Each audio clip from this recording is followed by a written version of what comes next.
GBA ಚುನಾವಣೆಗೆ ರಾಜ್ಯ ಚುನಾವಣಾ ಆಯೋಗ ಸಿದ್ಧತೆ ನಡೆಸುತ್ತಿದೆ. ಇದರ ಬೆನ್ನಲ್ಲೇ ರಾಜ್ಯ ಕಾಂಗ್ರೆಸ್ ಉಸ್ತುವಾರಿ ರಣದೀಪ್ ಸಿಂಗ್ ಸುರ್ಜೇವಾಲಾ ಅವರು ಸಿಎಂ ಸಿದ್ದರಾಮಯ್ಯ ಹಾಗೂ ಡಿಸಿಎಂ ಡಿಕೆ ಶಿವಕುಮಾರ್ ಜೊತೆ ಮಹತ್ವದ ಸಭೆ ನಡೆಸಿದ್ದಾರೆ. ಖಾಸಗಿ ಹೋಟೆಲ್ನಲ್ಲಿ ಗ್ರೇಟರ್ ಬೆಂಗಳೂರು ಚುನಾವಣೆ ಕುರಿತು ಮಾತುಕತೆ ನಡೆಸಿದ್ದಾರೆ.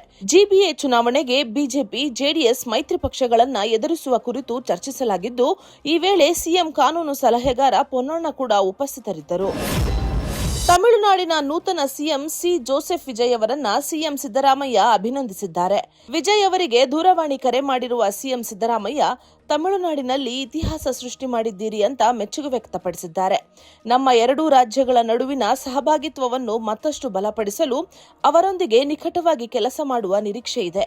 ತಮಿಳುನಾಡಿನ ಜನರ ಸೇವೆಯಲ್ಲಿ ಯಶಸ್ವಿ ಮತ್ತು ಪರಿವರ್ತನಾತ್ಮಕ ಅವಧಿಯನ್ನು ಶ್ರೀ ವಿಜಯ್ ಅವರು ನಡೆಸಲಿ ಎಂದು ಹಾರೈಸುತ್ತೇನೆ ಎಂದು ಸಿಎಂ ಸಿದ್ದರಾಮಯ್ಯ ಶುಭ ಹಾರೈಸಿದ್ದಾರೆ.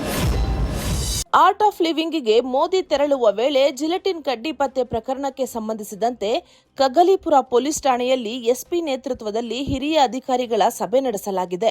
ಎಸ್ಪಿ, ಅಡಿಷನಲ್ ಎಸ್ಪಿ ಸೇರಿದಂತೆ ಜಿಲ್ಲಾ ಹಿರಿಯ ಪೊಲೀಸ್ ಅಧಿಕಾರಿಗಳು ಸಭೆಯಲ್ಲಿ ಭಾಗಿಯಾಗಿದ್ದರು. ಘಟನೆ ಸಂಬಂಧ ಈಗಾಗಲೇ ತನಿಖೆ ಆರಂಭವಾಗಿದ್ದು, ಡಿಐಜಿ ಗಿರೀಶ್ ಕೂಡ ಠಾಣೆಗೆ ಆಗಮಿಸಿದ್ದಾರೆ. ನಟ ಕಿಚ್ಚ ಸುದೀಪ್ ಪುತ್ರಿ ಸಾನ್ವಿ ಸುದೀಪ್ ಬೆನ್ನ ಮೇಲೆ ಸ್ಪೆಷಲ್ ಟ್ಯಾಟೂ ಹಾಕಿಸಿದ್ದಾರೆ. ಟ್ಯಾಟೂ ಕ್ರೇಜ್ ಬಗ್ಗೆ ಮಾತನಾಡಿರುವ ಸಾನ್ವಿ, ಬೆನ್ನ ಮೇಲೆ ಗಜಮುಖನ ಟ್ಯಾಟೂ ಹಾಕಿಸಿಕೊಂಡಿದ್ದೇನೆ. ಬಳಿಕ ಈ ಟ್ಯಾಟೂ ಹಾಕಲು ಸುಮಾರು 8 ಗಂಟೆಗಳ ಸಮಯ ತೆಗೆದುಕೊಳ್ಳಲಾಯಿತು ಅಂತ ಸಾನ್ವಿ ತನ್ನ ಸೋಷಿಯಲ್ ಮೀಡಿಯಾದಲ್ಲಿ ಹಂಚಿಕೊಂಡಿದ್ದಾರೆ. ವಿಜಯಪುರ ಜಿಲ್ಲೆಯ ರೈತರು ಕ್ಯಾಲಿಫೋರ್ನಿಯಾದ ದ್ರಾಕ್ಷಿ ಬೆಳೆಯುವ ಮೂಲಕ ಗಮನ ಸೆಳೆದಿದ್ದಾರೆ.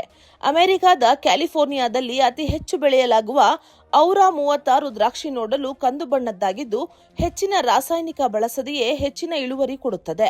ಇದು ಕ್ಯಾಲಿಫೋರ್ನಿಯಾದ ಗ್ರಾಫಾ ಗ್ಲೋಬಲ್ ಕಂಪನಿಯ ಪೇಟೆಂಟ್ ವೆರೈಟಿಯಾಗಿದ್ದು, ಇದನ್ನು ನಾಸಿಕ್ನ ಸಹ್ಯಾದ್ರಿ ಫಾರ್ಮ್ಸ್ನವರು ವಿಸ್ತರಣೆ ಮಾಡಲು ಅನುಮತಿ ಪಡೆದಿದ್ದಾರೆ. ಅಲ್ಲಿಂದ ವಿಜಯಪುರ ಜಿಲ್ಲೆಯ ತಿಕೋಟಾಗೆ ಕಾಲಿಟ್ಟಿದ್ದು, ಹೆಚ್ಚಿನ ರೈತರು ಈ ದ್ರಾಕ್ಷಿ ಬೆಳೆಯಲು ಮುಂದಾಗಿದ್ದಾರೆ. ರಣಬಿಸಿಲಿಗೆ ಹೈರಾಣಾದ ಮಂಡ್ಯ ಜನತೆ ವರುಣದೇವನ ಮೊರೆ ಹೋಗಿದ್ದಾರೆ. ಮಂಡ್ಯದ ಶ್ರೀರಂಗಪಟ್ಟಣದ ತಾಲೂಕಿನ ಅರಕೆರೆ ಸೇರಿದಂತೆ ಹಲವು ಗ್ರಾಮಸ್ಥರು ಮಳೆಗಾಗಿ ಕಪ್ಪೆ ಮತ್ತು ಕಲ್ಲಿನ ಬಸವನ ಹೊತ್ತು ವಿಶೇಷ ಪ್ರಾರ್ಥನೆ ಮಾಡಿದ್ದಾರೆ. ಹುಯ್ಯೋ ಹುಯ್ಯೋ ಮಳೆರಾಯ ಎಂದು ಗ್ರಾಮದ ಬೀದಿಯಲ್ಲಿ ಕಪ್ಪೆ ಮತ್ತು ಕಲ್ಲಿನ ಬಸವನಿಗೆ ಬಿಂದಿಗೆ ನೀರೆರೆದು ಮಳೆಗಾಗಿ ಪ್ರಾರ್ಥನೆ ಮಾಡಲಾಗಿದೆ. ಮಧ್ಯಪ್ರಾಚ್ಯ ಯುದ್ಧದಿಂದ ಭಾರತಕ್ಕೆ ಕಚ್ಚಾ ತೈಲ ಮತ್ತು ಗ್ಯಾಸ್ ಸರಿಯಾಗಿ ಪೂರೈಕೆ ಆಗ್ತಿಲ್ಲ.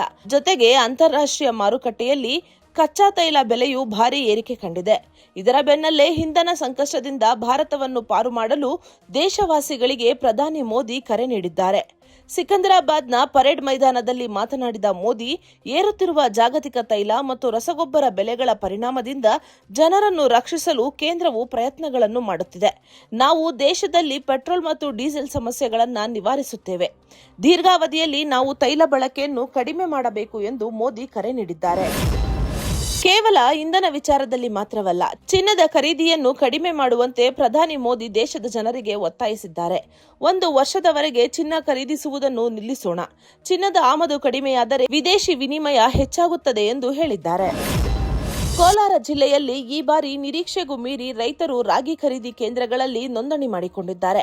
ರಾಗಿ ಖರೀದಿ ಕೇಂದ್ರಗಳಲ್ಲಿ ಮಾರುಕಟ್ಟೆ ದರಕ್ಕಿಂತಲೂ ಹೆಚ್ಚಿನ ಹಣ ರೈತರಿಗೆ ಸಿಗುತ್ತಿರುವುದರಿಂದ ಖರೀದಿ ಕೇಂದ್ರಗಳಲ್ಲಿ ನೋಂದಣಿಗೆ ರೈತರು ಮುಗಿಬಿದ್ದಿದ್ದು, ಸರ್ಕಾರ ಸಹ ಇದುವರೆಗೂ ಸುಮಾರು 39 ಕೋಟಿ ರೂಪಾಯಿಗಳನ್ನು ಮಂಜೂರು ಮಾಡಿದೆ. ರೈತರಿಗೆ ಡಿಟಿಪಿ ಮೂಲಕ ನೇರವಾಗಿ ಹಣವನ್ನು ಹಾಕಲಾಗಿದೆ. ಬಿರು ಬಿಸಿಲಿಗೆ ಚಿಕ್ಕಮಗಳೂರಿನ ದೇವನಹಳ್ಳಿ ಗ್ರಾಮಸ್ಥರು ನೀರಿಗಾಗಿ ಪರದಾಡ್ತಿದ್ದಾರೆ. ಇದು ಕಡೂರು ತಾಲೂಕಿನ ಕೊನೆಯ ಗ್ರಾಮವಾಗಿದ್ದು, ಇಲ್ಲಿನ ನಿವಾಸಿಗಳು ನಿತ್ಯವೂ ಹನಿ ನೀರಿಗಾಗಿ ಅಲೆಯುವ ಪರಿಸ್ಥಿತಿ ನಿರ್ಮಾಣವಾಗಿದೆ. ಮಹಿಳೆಯರು ಮತ್ತು ಮಕ್ಕಳು ದಿನನಿತ್ಯದ ಬಳಕೆಗೆ ನೀರನ್ನು ಸಂಗ್ರಹಿಸಲು ಹರಸಾಹಸ ಪಡುತ್ತಿದ್ದು, ಗ್ರಾಮಸ್ಥರ ಜೀವನ ಅಕ್ಷರಶಃ ದುಸ್ತರವಾಗಿದೆ.